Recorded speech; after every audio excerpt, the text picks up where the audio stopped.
Hey guys. All right, so it's a little late, but I really wanted to try and get this video out. Sorry for the crazy hair day, guys. I just really wanted to get this video out. Just talking about just like basic information for our Sabbath that's coming up, which is Lunasa or Llamas. So I have my notes here. I have them on my laptop, so I'll kind of be gazing on my laptop as I'm talking with you guys. I was trying to kind of write everything down, but I'm still having a little bit of side effects still from my second COVID vaccination. So I had some stuff previously on my laptop, so I'll be using my laptop this time. So Lunasa is a Sabbath that we celebrate if you follow the pagan religion, I guess, the Wheel of the Year. So it's Samhain. Some people say Samhain, but there's Samhain, which is October, and then it goes into the winter solstice, Yule, and then it goes into Imbolc, and then it goes to Astara, which is the spring equinox, and then it goes into Beltane or May Day, and then it goes into Litha or summer solstice, and then Lunasa Lammas. Thor, stop it. Sorry. My male dog is in here with me today, and he's just, when he cleans and licks himself, he's just super loud, and it's weird. Alrighty. Let me see. I just want to read just a kind of shorten. Where's my other page? Oh, there it is. Sorry, I have a couple of different ones open here. Alrighty.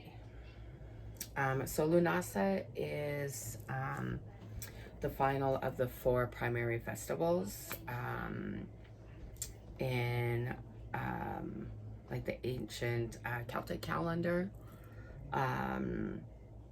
Like I was saying before, begins with Samhain, which is in October, preparing for the winter, and the end of the harvest. So Samhain is like the last harvest.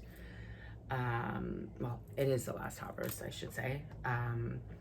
The next was Imbolc, which is in February, which is to celebrate the ending of the ending of the end of winter and the beginning of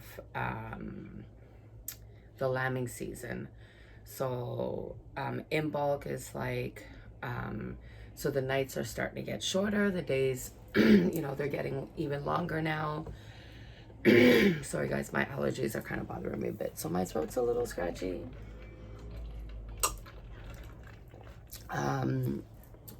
Even when we come into the winter solstice and Yule, right,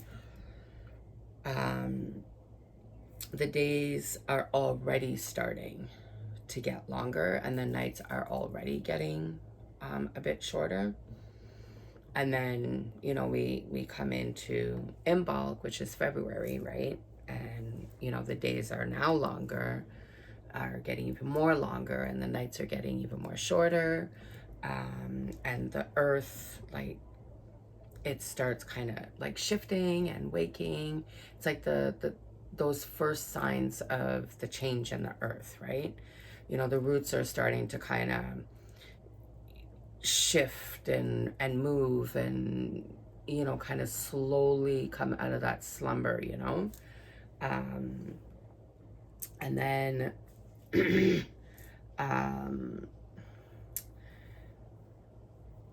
we come into Beltane, which is like the most important festival, which is in May, like I was saying, May Day, which was all about summer. Then Celtic philosophy revolved around the concepts of light and dark, and the year was divided into a dark half, which began with Samhain, and a light half beginning with Beltane. Each half was also quartered, with each quarter marked with a festival. So naturally, Beltane was the happiest celebration. Finally, with Lunasa in August, rounded off the year by welcoming autumn, which is the beginning of the harvest and the end of the summer. Because I mean, if you know, even now looking out, you know, you actually notice the change, you know, as we come into August, right? So you start noticing it starts getting a little bit darker, a little earlier. There's a little bit of a chill in the air in the evening. Even though it's still hot and warm, the air itself feels different. You know, that coolness, it's a more of a crisp coolness as opposed, you know, when it's like dead of summer. Yes, it is cooler, but you can still feel that heat, even though it's cool, you know. The leaves on the trees start changing gradually. You know, they start changing, you know, depending where you live, right? But you kind of start noticing the little subtle changes, you know. So these festivals were widely observed, like across like Ireland, Scotland, and some other places. They were held at the midway point between summer solstice and autumn equinox, which is in September, which is Mabon, right? It lasted for a month, with the 1st of August as its midpoint. Wales and England also had similar festivals at a similar time, known as, I can't pronounce that name, I apologize, guys, but it has two names. It has this name, GWYL AWST. I'm not even gonna attempt to try and say it because I'm just gonna murder it. And Llamas, as well as celebrating the beginning of the harvest time and saying farewell to the summer season. Lunasa had a number of other associations. These included ritual ceremonies dedicated to the god Lu, hence the festival's name, right, Lunasa. Athletic competitions, matchmaking, hand fasting was actually pretty big as well with Lunasa. Trading, as well as with all Celtic festivals, feasting, right? So there was always a big feast, and it was everything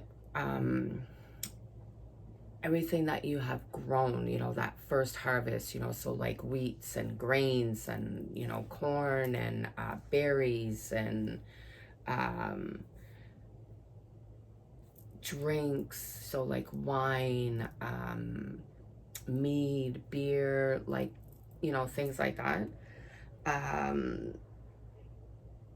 it was a festival. The festival was a time for like the whole community to come together and celebrate. So all of the festivals took place outdoors. Um,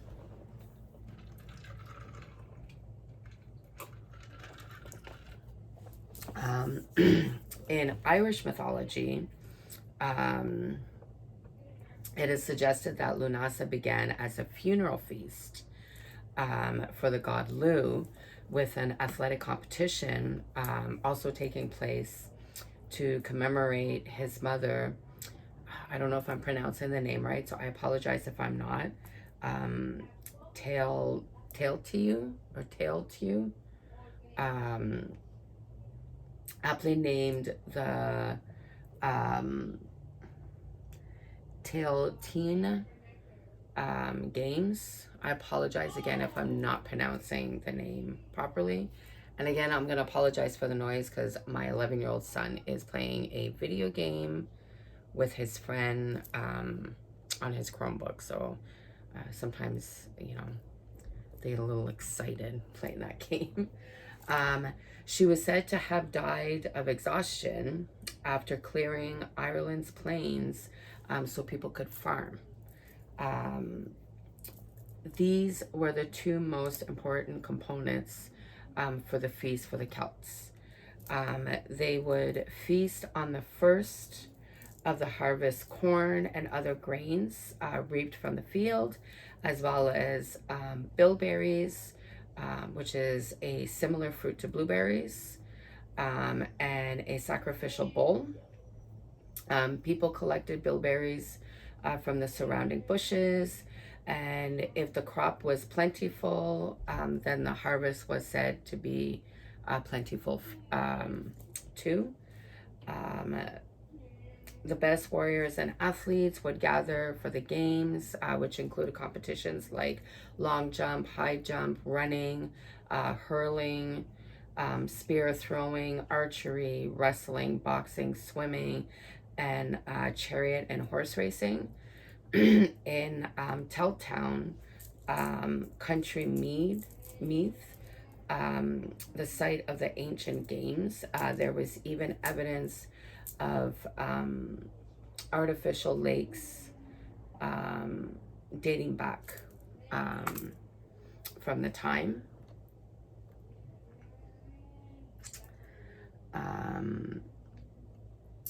So although the customs of some of the festivals have died out,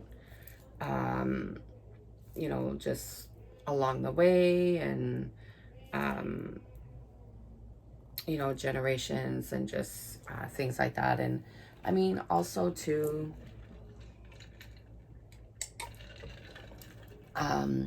you know, with Christianity coming in, and it was very hard to celebrate anything other than, you know, the Christian holidays, right? If you did try to celebrate something else other than the Christian holidays, you know, you were deemed, you know, a witch or devil worshiper, you know, whatever, right? So a lot of things ended up being more extremely private, and then just over the generations and stuff, it, you know, doesn't get celebrated as much, or like things may change from it. So just from what I've read and just stuff like that, but I mean, don't quote me on it, right?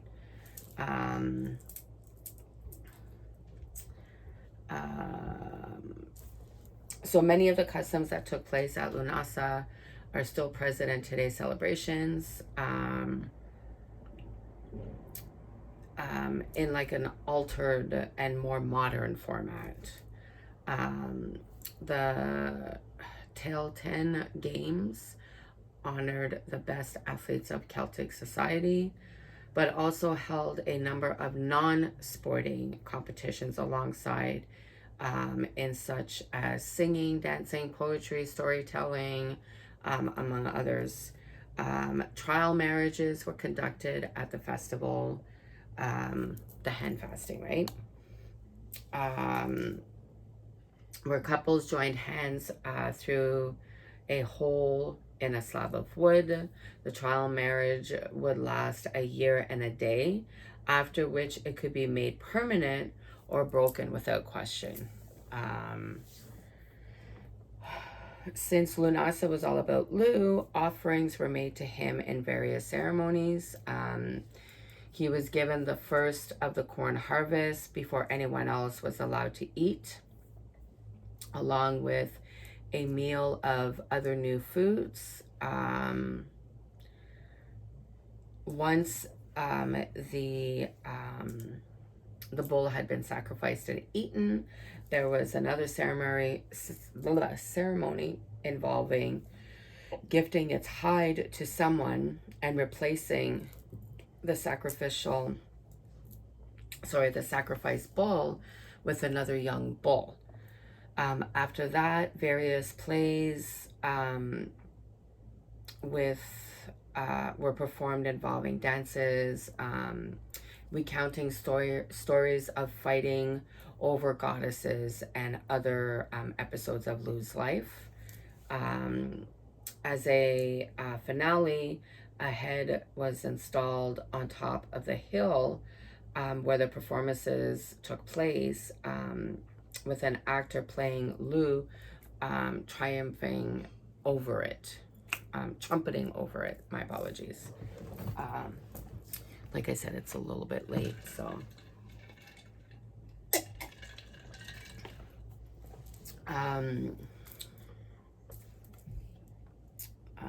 Let's see. So,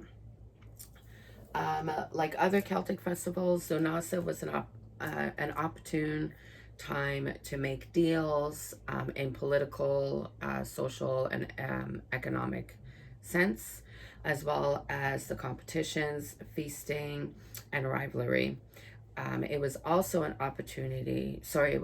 important trading occasion for neighboring communities, as it was one of the few times of the year when they were all together and not fighting each other.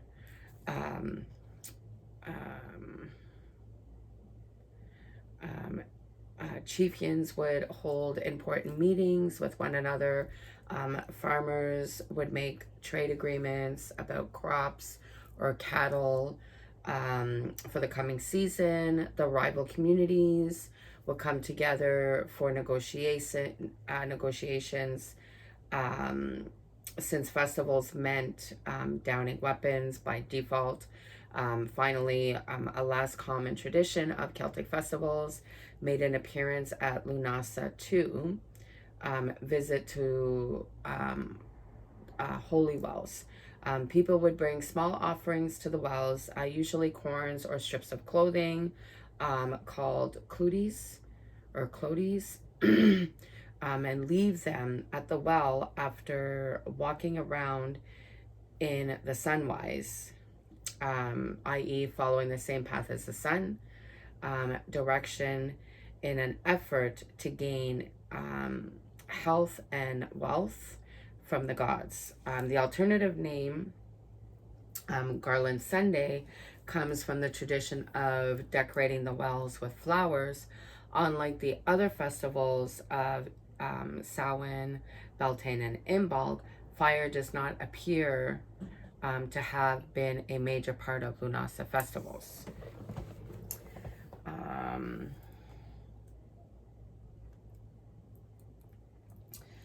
So the god Lu, who is the god Lu?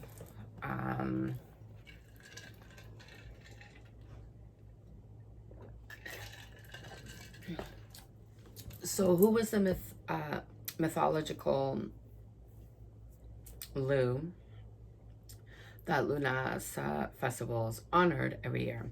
He was a hero and god of the Celts. He held the title of High King of Ireland at one point. He is also known as Lam. I know I'm going to butcher that name. Lamhfhada. I really don't want to butcher it. Meaning long hen, because of his exemplary skill with spear. Lu appears in Welsh mythology, also under the name Lula Gwys. I'm not sure if I'm pronouncing it right. Sorry. Lleulawaggys, meaning the bright one with the strong hand. But what made him worthy of such an important festival? So Lu was the son of Cain, a member of the Tuatha de Danyan, the first superhuman inhabitants of Ireland according to mythology. And again, guys, I apologize if I'm pronouncing any of these names wrong. They're really hard to kind of pronounce. So, and Ethniu, whose father was Balor, king of the Formians, another race of superhuman Irish inhabitants. He was raised by Tailtu, queen of the Firbolg, yet another ancient race. To make things even more confusing, the legend goes that Lu was one of the triplets born to Ethniu after a fairy seduced her. Since her father had her locked in a tower to prevent her ever meeting any men, because a druid told him that her son would try to kill him. So he figured, because this druid told him that his grandson, the son that would be born from his daughter, would kill him when he was older. So he locked her in a tower away from men, so she would never be able to meet a man. No men would be able to set eyes on her, therefore she would never be able to be married to bear children, right?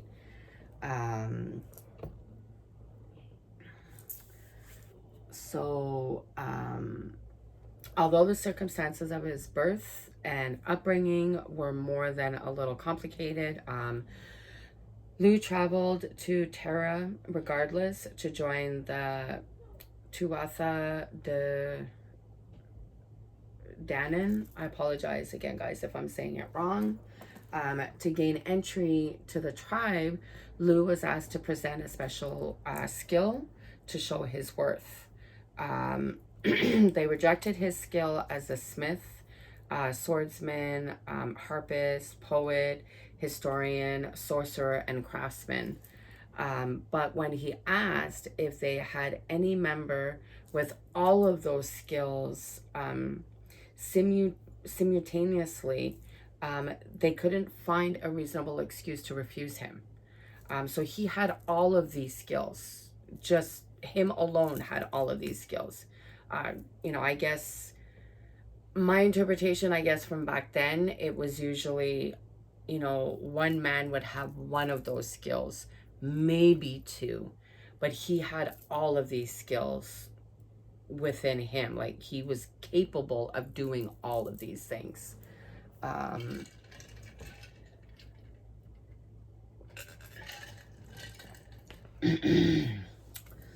So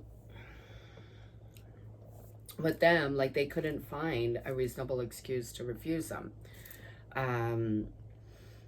Once in the tribe, he quickly impressed them and convinced them to overthrow their oppressors, the Fomorians. Again, I apologize if I'm pronouncing it wrong. With him leading them into battle.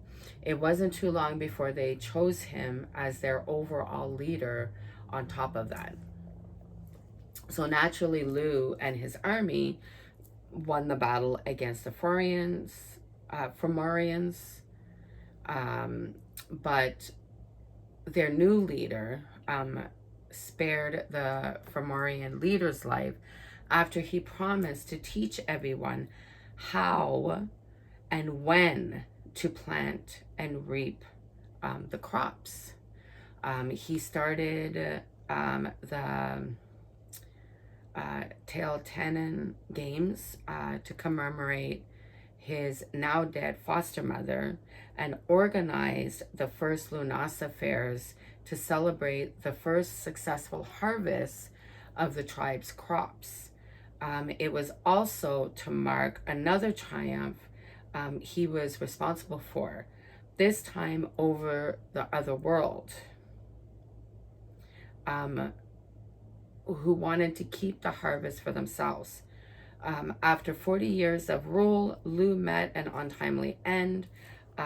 One of his many wives had an affair with Kermalt or Sermalt, son of the Dagda. In revenge, Lu killed him, but Sermalt's or Kermalt's sons came to avenge their father's death, drowning him in a lake. Luckily, his feast was already a widespread and popular tradition and lived on for several thousands of years to commemorate his life. So it's, you know, they did it to commemorate Lu's life, but Lu started it in a celebration of his his foster mother, who had passed away. And she literally passed away clearing the plains of Ireland, so people had a place to plant their crops, you know, and their harvest and stuff, right? So he did it for his foster mom, and then the people did it for Lu. So it's, you know, kind of interesting, right? So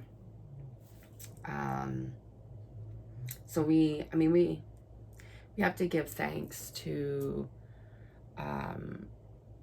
his foster mom, because if she didn't sacrifice herself, essentially, because I mean that's literally what she did, she sacrificed herself, because she literally died of exhaustion. If she hadn't have done that to clear the plains in Ireland so that farmers had somewhere to farm and to plant their seeds and grow their crops, and, you know, I mean, who knows what would have happened if she hadn't have done that, right? You know, and Lu wanting to honor her, you know, his foster mom, and essentially what she died for, a celebration. And then, you know, people wanted to celebrate him because he, you know, helped them, you know, by, you know, telling them and showing them when to plant the crops and, you know, all of that stuff. So it's interesting. So Lunasa still remains as a recognized part of Ireland's culture. In at least one sense, the month of August in which the festival traditionally took place is known as Lunasa in Irish. It has also made its way into Irish culture in the form of books, plays, films. The most well-known of these is Brian Frell's Dancing at Lunasa, about the events that took place in a family from the small town of Ballybeg, Donegal, in 1936. Over the years, Lunasa has taken a few different forms and names, including Garland Sunday, Bilberry Sunday, Mountain Sunday, and the still surviving Reek Sunday or Rec Sunday, REEK, The latter is particularly known for the surviving Lunasa tradition of climbing hills and mountains. It is a popular day for pilgrims to climb Croagh Patrick. I'm guessing it's a mountain or hill or something in Ireland, I'm guessing.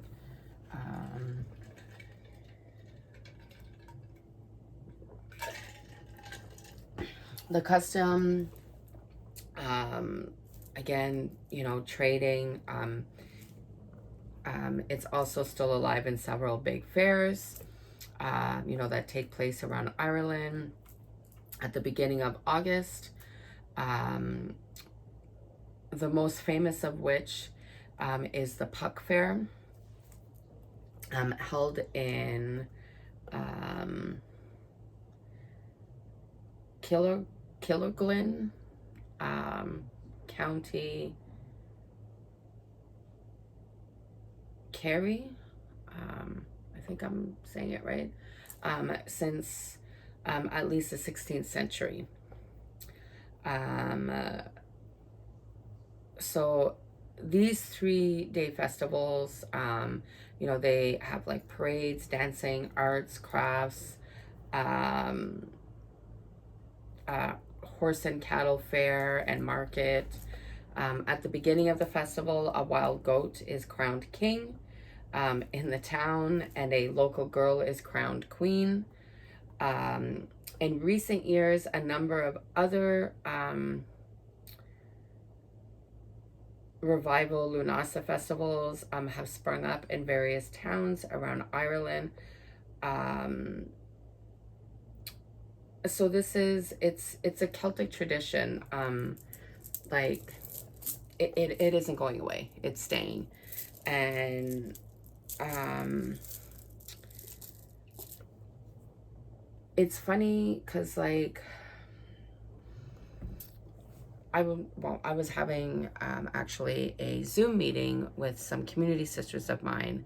This is actually what we were talking about. We were just talking about Lunasa, like what is Lunasa, Llamas, and different ideas how to celebrate it, and just, things like that. And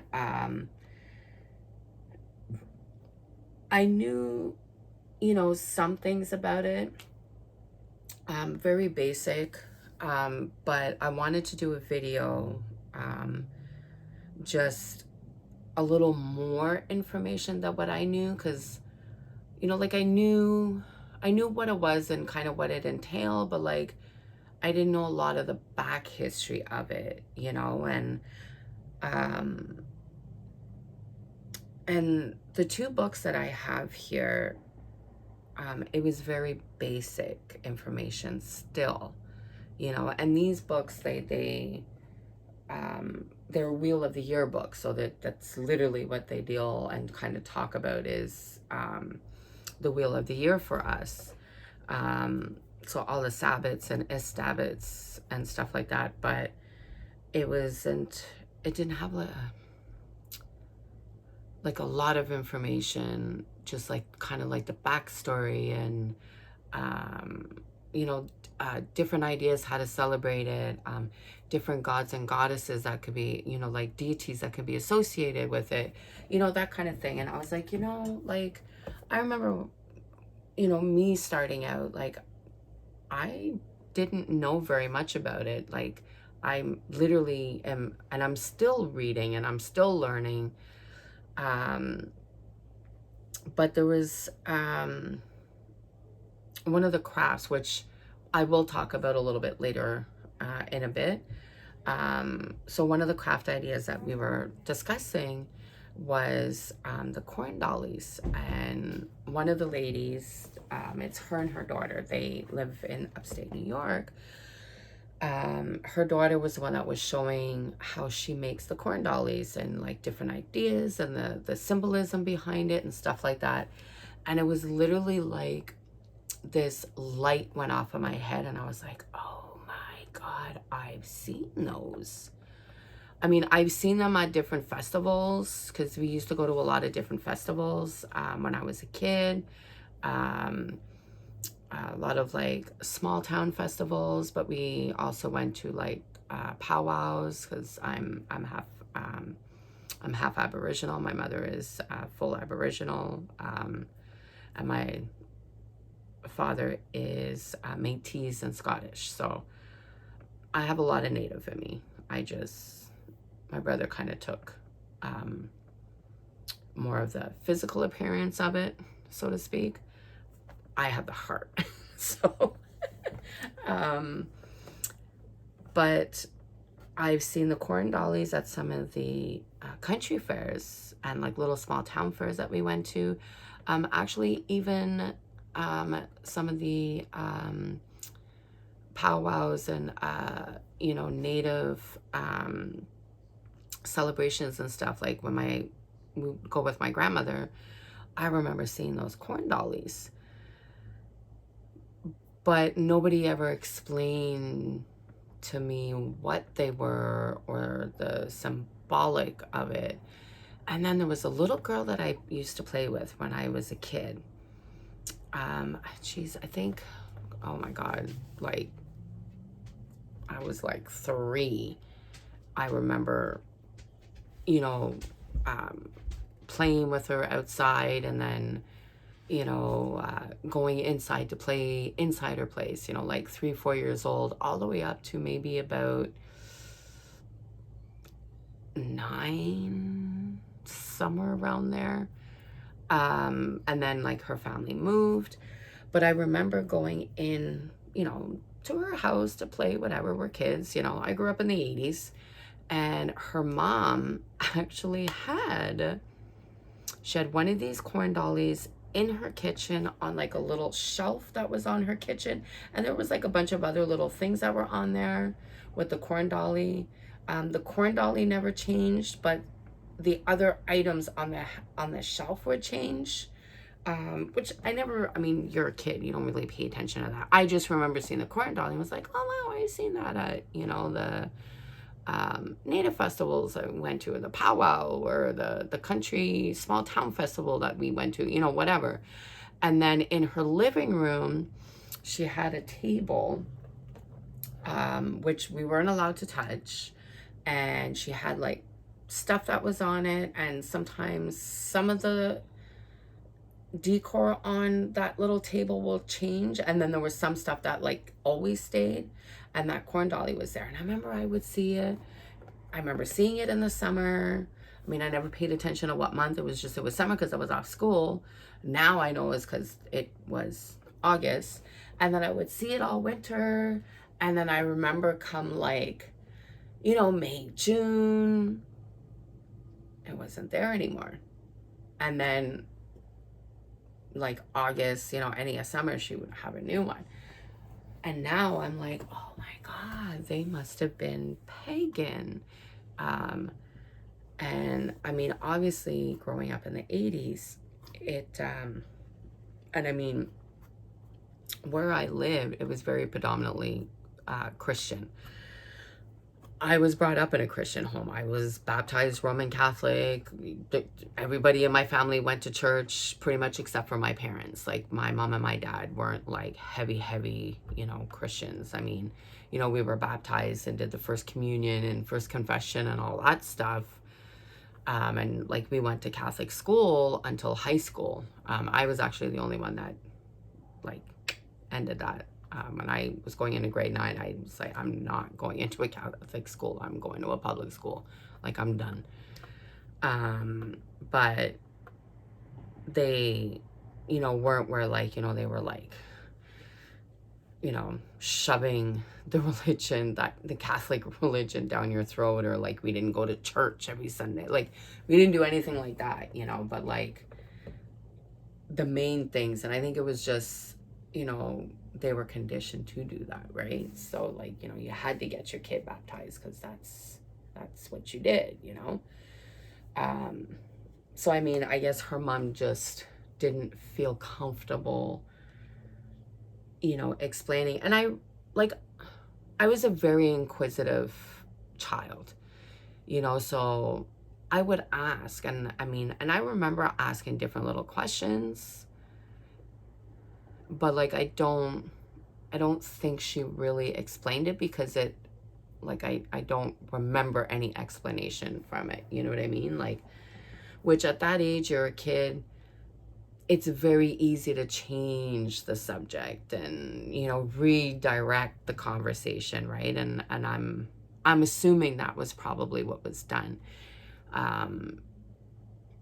Just because I don't ever remember any kind of an explanation for it. But it's just, it's funny now, like I'm 44 and a half years old, and having this meeting with my community sisters, and it was just literally like, whoa, I was taken back, and I was like, oh my God, they must have been pagan, you know, so they must have celebrated, you know, the wheel of the year and the Sabbats and stuff.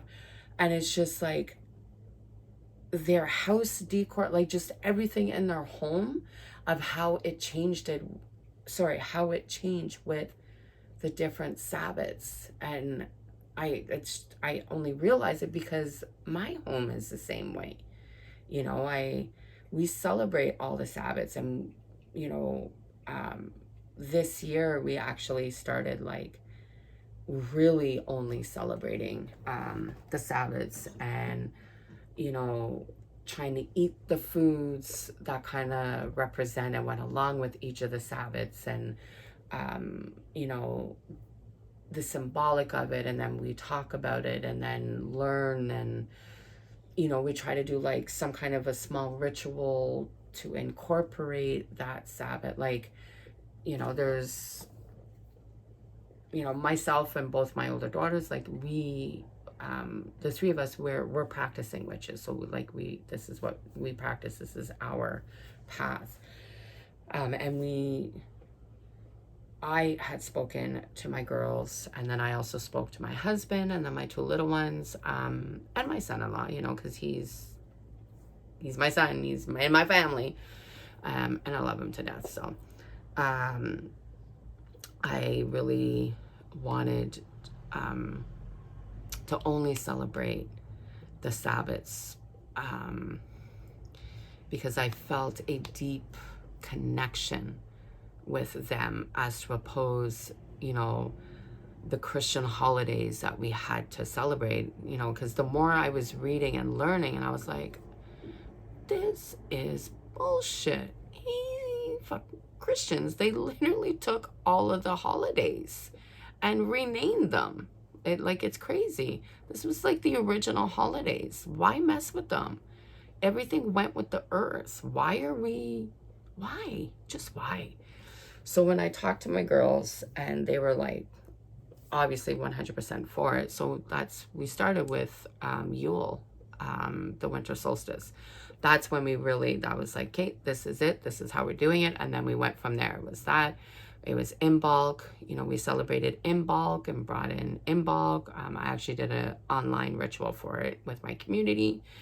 And then it was the Astara, the spring equinox, the same thing. That's what we celebrated. We didn't do no Easter. We didn't do none of that stuff. You know, and then we went into Beltane. We celebrated Beltane. We celebrated the summer solstice. And then now we're celebrating Lunasa. So this will actually be our full wheel of the year, celebrating it. So it's just, yeah.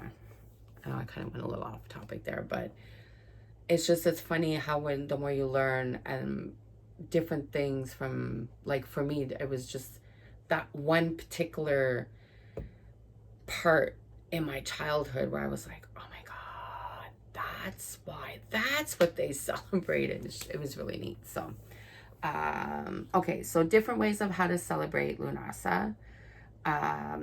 So you can get out in nature.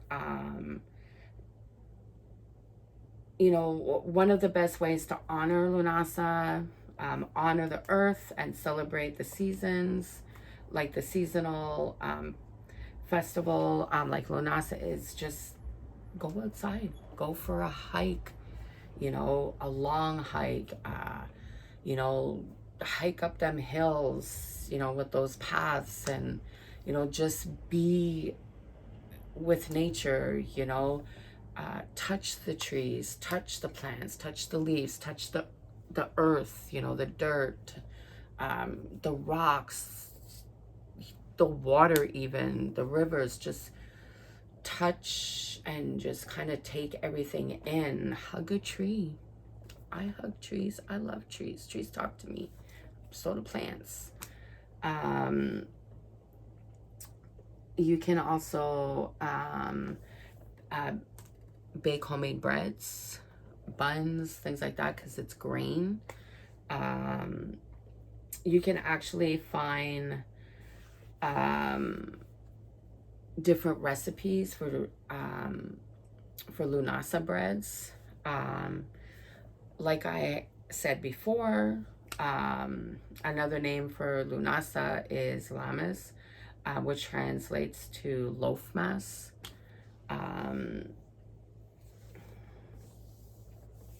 So, you know, the name reminds us of the ancient tradition of celebrating the first grain harvest of the season by blessing the grain and baking fresh bread with it.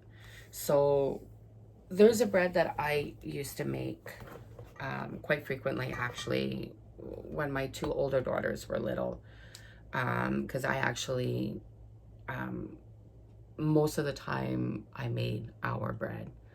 I was at home. I was running to take care from home, so I was home all the time. My husband was the one that was out working at that time.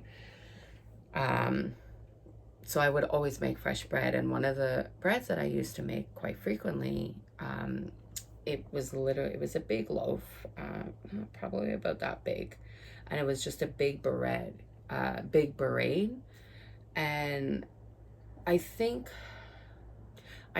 back, like, who I am now and how I am now, and, you know, the path that I'm on, and I'm still walking on, and the journey that I'm on, and just learning, and like my spiritual awakening, just everything. And I kind of look back at myself then, and I was like, man, why didn't I clue in then that this was the path that I was meant to be on back then? It's just the little things. I would sit and braid this bread, but as I was braiding it, I got such peace and connection from doing it. And, you know, I would braid it and I would be smiling, and like my heart just felt very full, you know, with love and gratitude, you know, thankful for, you know, having the flour and the ingredients to make this bread, and the talent and being able to make this bread, and, you know, for my family and my husband, just everything, you know. And man, that should have been my first clue that I was a witch, you know. That this was the way that I was meant, you know, this was the path that I was meant to be on. But everything happens for a reason, I believe. So so like I said, you can get a bunch of different recipes for different Lunasa breads.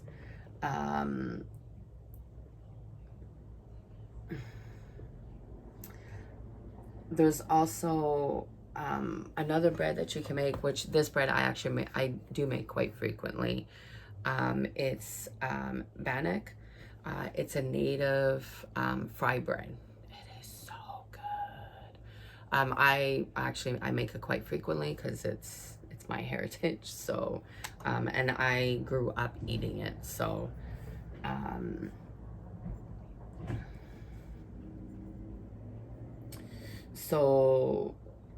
another thing you can do is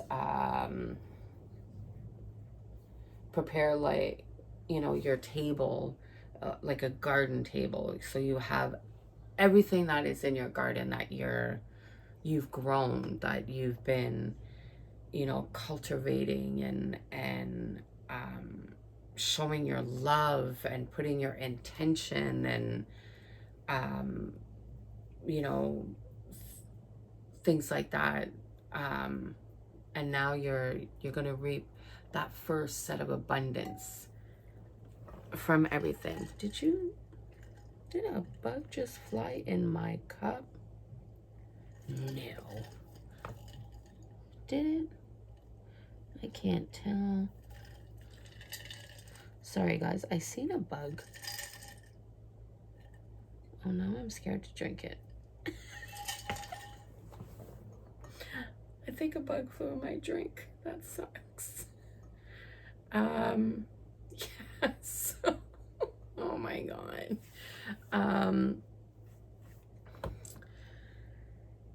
So yeah, like, you know, if you do live on a farm and you do grow like grains and corn, so, you know, you can have, and if you don't, and, you know, you live in the city, go to your local farmers market. Get, you know, the produce from them, you know, because I don't know, for me, it's just, you're supporting your local farmers, you know, and they put their, you know, love and, you know, sweat and tears and intention and, you know, the work and stuff and strength and everything in their crops, you know. So you get, you know, fruits, vegetables, corn, and that, and just adorn your table with that, you know. You can have a picnic, you know, pack up the picnic baskets and the coolers and, you know, go out into the country, nice field, put that nice big blanket down and just sit and be one with nature as you eat, you know, what Mother Earth gave us, you know, our grains and fruits and vegetables, and, you know, drink some wine, drink some mead or beer. You can go berry picking is another way to bring it in. Sit out and watch the stars. So at night, you know, go out and just, you know, sit under a tree, lay back, and just stare at the night sky, see the stars, and see if you can see anything, and, you know, just, you know, connect with, you know, the moon. Harvest seeds, you know, you can harvest seeds.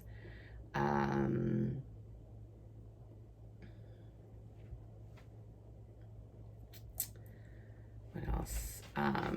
Reflection and meditation. You know, just reflect on, you know, things that have happened, your crops, how your crops grew, and, you know, everything. Meditate, you know, meditate on everything. Divination, it's a perfect opportunity to connect with guidance and support from your team of guides. So you can do like a first harvest oracle reading. It's a 6-card layout. Your card 1, where you are now. Card 2, what are you harvesting? Card 3, what in your life needs more care, nurturing, and time to bloom, to fully bloom? Card 4, what do you need to release, let go of, to more fully thrive? Card 5, what can you share with others? How can you be of service?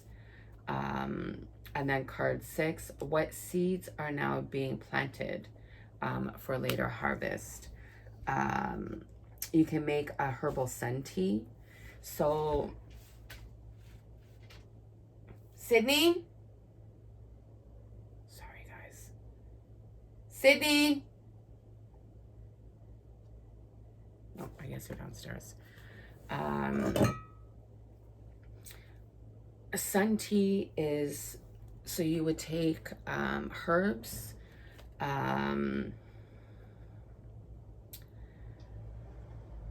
You can use herbs from your garden. You can use seasonal herbs for this time of the year, for Lunasa. You know, traditionally, everybody, they make herbal teas or iced teas. You know, they boil the water and, you know, pour it in with the tea or the herbs, whatever. But why not do sun tea? You know, because the sun is still hot. So get your pitcher, your glass pitcher, whatever, preferably glass. I personally prefer glass myself. So fill it with, you know, your cold water. Put all your herbs in it. You know, if you want to put, you know, a couple of lemon slices in there or any type of a citrus fruit in there, by all means, go ahead. And then, sorry, I'm just going to put my leg up. It's going numb. Oops. And then once you get your herbs in there, what you want to use. Oh, it didn't go in my cup. Sorry, guys. I actually see it. So we're just going to do that. It's a ladybug. But I thought it went in my cup, and I just saw it. It's sitting right on the pole of my tripod. Thank God. Sorry. So take your glass jar or your glass pitcher, fill it up with your cold water.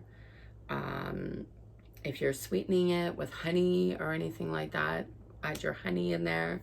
If you want to put any kind of slices of citrus fruit in there, put your citrus fruit in there.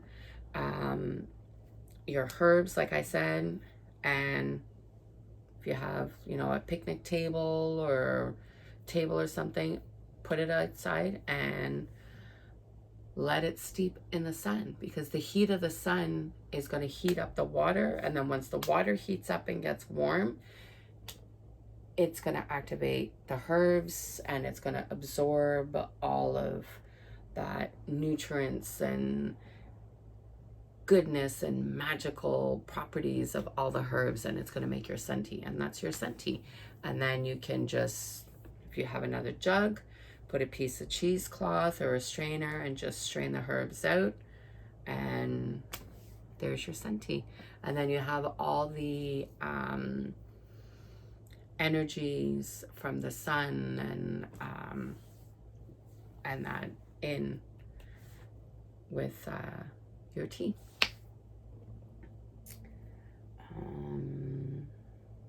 Crafts is another one. So you can do crafts. We will actually be making corn dollies. I'll be making corn dollies with everybody in my house. So I'm actually super, super excited for that. So there's a few ideas.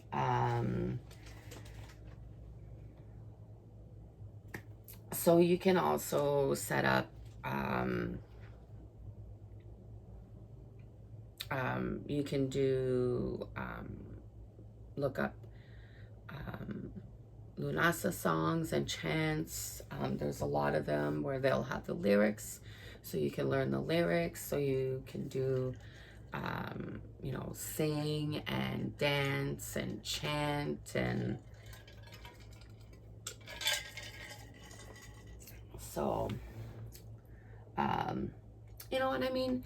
If you have some competitive people where they really like to play sports and just kind of get out and run, do that too. You go on your picnic and, you know, do some running, some, you know, long distance running, you know, kicking the ball around, just that, being active, you know.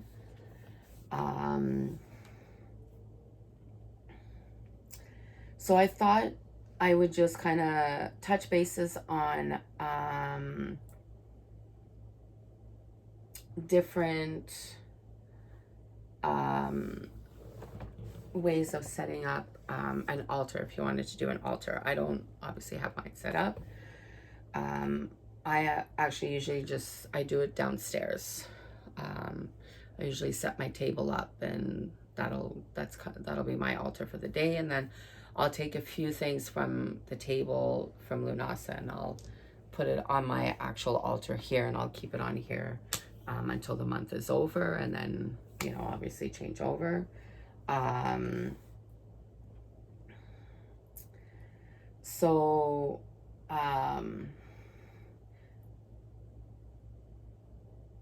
different symbols. So symbols of the fields on your altar, so like sickles and like harvesting kind of tools, baskets, sheaves of grain, fresh picked fruits, vegetables, a jar of honey, loaves of bread,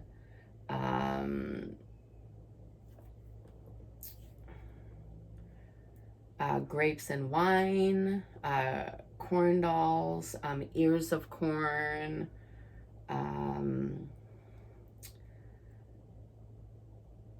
colors of Lunasa, so like yellows,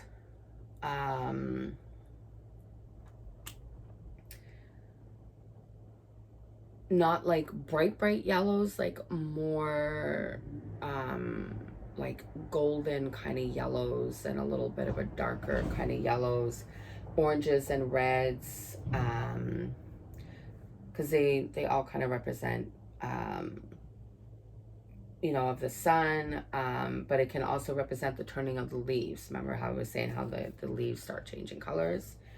You can add some browns and greens as well, which to celebrate the fertility of the earth and of the crops being harvested. You can cover your altar with cloths that symbolize the changing of the season from summer to harvest time, and use candles in deep, rich colors, reds, burgundies, or other like autumn shade, like shades are good.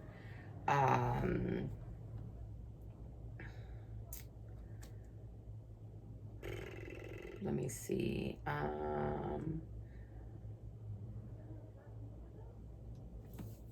Yeah, and again, like I was saying about the, you know, baking of breads, consider adding loaves of freshly baked breads and incorporate them into your harvest rituals and spell work, you know. So when you're making your bread, you know, stir clockwise, you know, because you want to bring in, you know, whatever it is that your intention is. If you're doing braiding your bread, braid it with intention, you know. So as you're, you know, doing the braid, it's almost like meditative, you know, you like trance, you know, you kind of go into a meditative state or like a trance as you're braiding this bread. And, you know, as you're braiding it, you're thinking of your intention each time you braid it.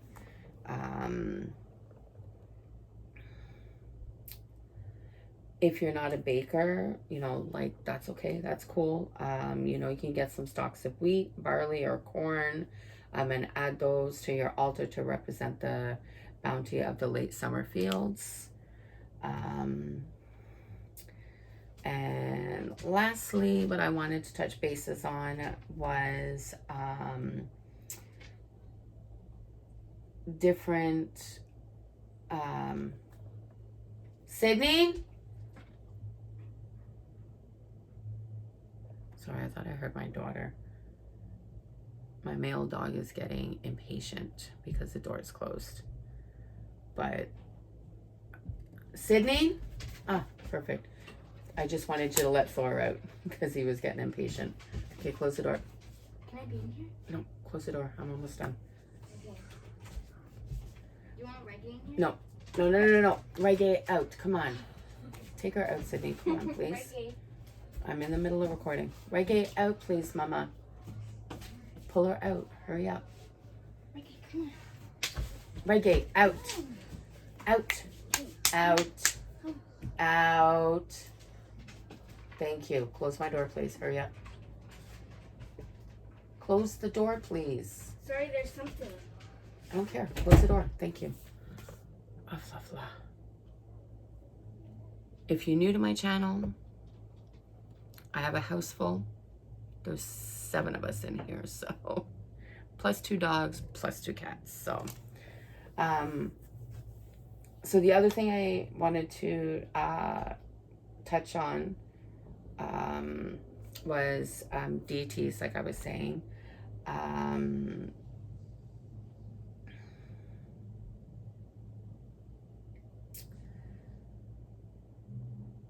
Sorry, I'm just looking at something else here. I think there was something here that I wanted to... yeah, symbols to represent Lughnassadh, including corn, all grains, corn dollies, sun wheels, special loaves of bread, wheat, harvesting, threshing, tools, and the full moon. Altar decorations might include corn dollies, or kern babies.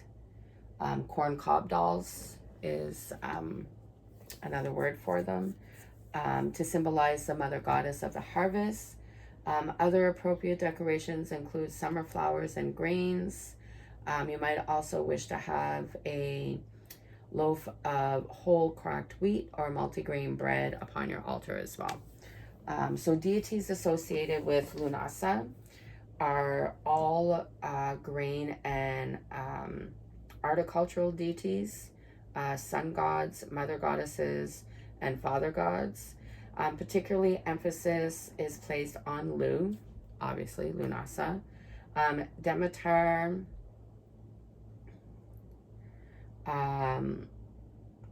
Ceres, I'm not sure if I'm saying it right, Ceres, the Corn Mother, and John Barleycorn, the personification of malt liquor.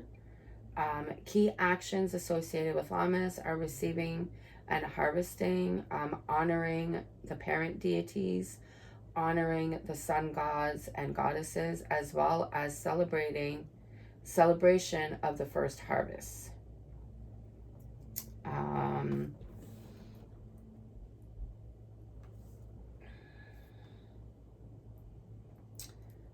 think if you wanted to do spell work, you would do spell work for prosperity, abundance, and good fortune, are especially appropriate now, as well as spells for connectedness,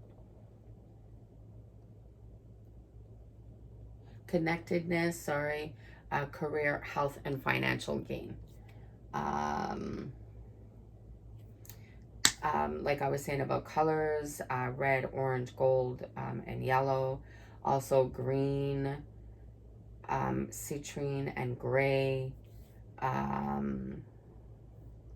Stones to use during Llamas include yellow diamonds, aventurine, sardonyx, peridot, and citrine. Animals associated with this time are roosters and calves. Mystical creatures include the phoenix, griffins, can't see with the glare.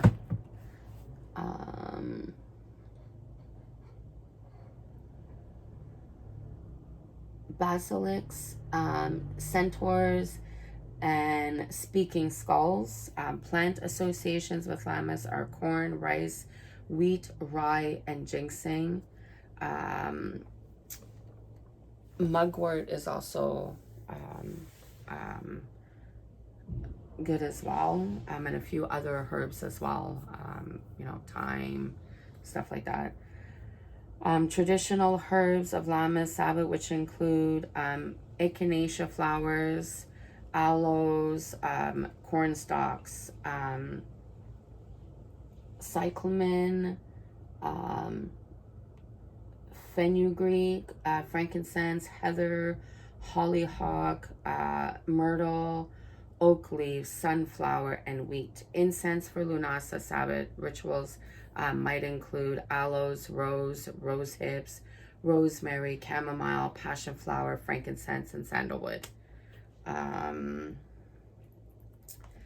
Traditional pagan foods for Lunasa festivals include, like I said, homemade breads, wheat, oat, especially cornbread, corn, potatoes, berry pies, barley cakes, nuts, wild berries, apples, rice, roasted lamb, acorns, crab apples, summer squash, turnips, oats, all grains, and all first harvest foods. Traditional drinks are elderberry wine, ale, and meadowsweet tea. It is also appropriate to plant the seeds from the fruit consumed in the ritual.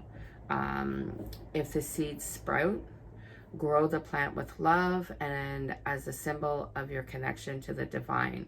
A cake is sometimes baked, and cider is used in place of wine. As summer passes, we remember its warmth and bounty in the food we eat. Every meal is an act of attunement with nature, and we are reminded that nothing in the universe is consistent. So I hope this, gives you guys a little bit of information on Lunasa or Llamas. I know the video is just a little over an hour, but I wanted to try and give you enough kind of information so you guys can kind of build and create your own ritual and celebration for Lunasa, and personify it so it's personal to you, it's personal to your family, and then that will be your tradition of how you guys celebrate it, because everybody celebrates it in their own way, but at the same time it's all similar because we're all celebrating the same belief and ideas of what Lunasa represents and symbolizes, right? So